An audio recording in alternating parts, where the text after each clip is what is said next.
Hey everyone, and welcome to our explainer. Today, we are jumping headfirst into the wild, chaotic, and frankly brilliant life of one of the 20th century's biggest disruptors, Ted Turner, all through his own autobiography. So this is the big question, right? Ted Turner's life is just a masterclass in contradictions. You've got this journey from a really brutal childhood to building global empires, and then trying to give it all away to fix the world's biggest problems. So how does one guy contain all of that? Well, let's find out.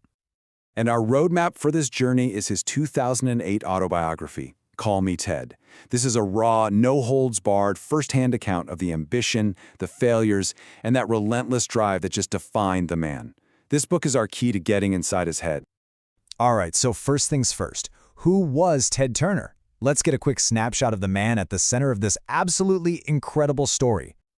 Well, for starters, he's the guy they called the mouth of the South. He's the visionary who basically invented the 24-hour news cycle with CNN, the super brash owner who took the Atlanta Braves from the absolute bottom to the very top, and then the idealist who pledged $1 billion to the United Nations. He wasn't just playing the game, he was fundamentally rewriting the rules for everyone.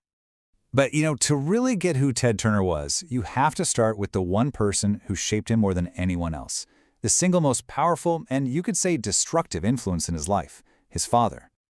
Ted's own aunt called his father Ed Turner a Dr. Jekyll and Mr. Hyde. He was this hard-drinking, incredibly demanding man who believed in this brutal, toughen-him-up philosophy. Seriously, Ted's childhood was just filled with physical and psychological abuse, all of it designed to mold him into his father's idea of a winner. And I mean, just listen to this. This wasn't some off-the-cuff remark. This is from a long, scathing letter his dad sent him at college, all because Ted dared to major in classics. This just perfectly captures the kind of insane psychological pressure he was constantly under. And here's the crazy part, right? His father's constant disapproval didn't break him, it forged him. It created this psychological engine that just ran on proving people wrong. It was this compulsive need to win so big that nobody could ever question his worth again. So what do you do with all that fire? Well, if you're Ted Turner, you go out and try to conquer the entire media world, an industry that thought he was a total joke right up until the moment he basically owned it. I mean, just look at the speed here. After his father's tragic suicide in 1963, Ted takes over the family billboard business. But he doesn't just sit on it. Nope. He buys a failing TV station and gets this wild idea to beam its signal across the country using a satellite, creating the very first superstation. Then came the biggest gamble of all, CNN, a 24-hour news network that all the insiders mockingly called the chicken noodle network. They were sure it was going to fail. And what's so ironic is that even as Ted was rebelling against his father's memory, he completely absorbed his dad's core business philosophy.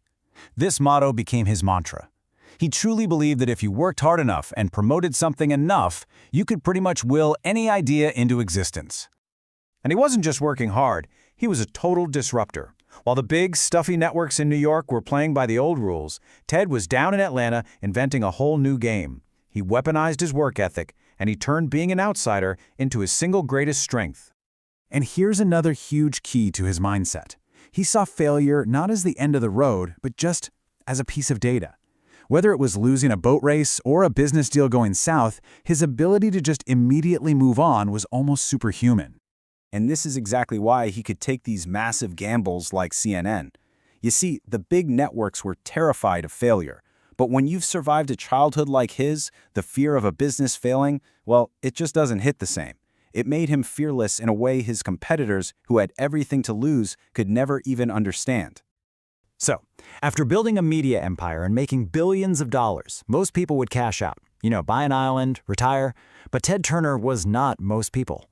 He set his sights on an even bigger, even more audacious goal. Let that number just sink in for a second.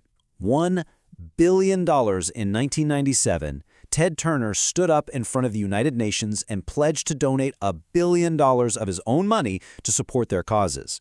It was an act of philanthropy on a scale that the world had literally never seen before.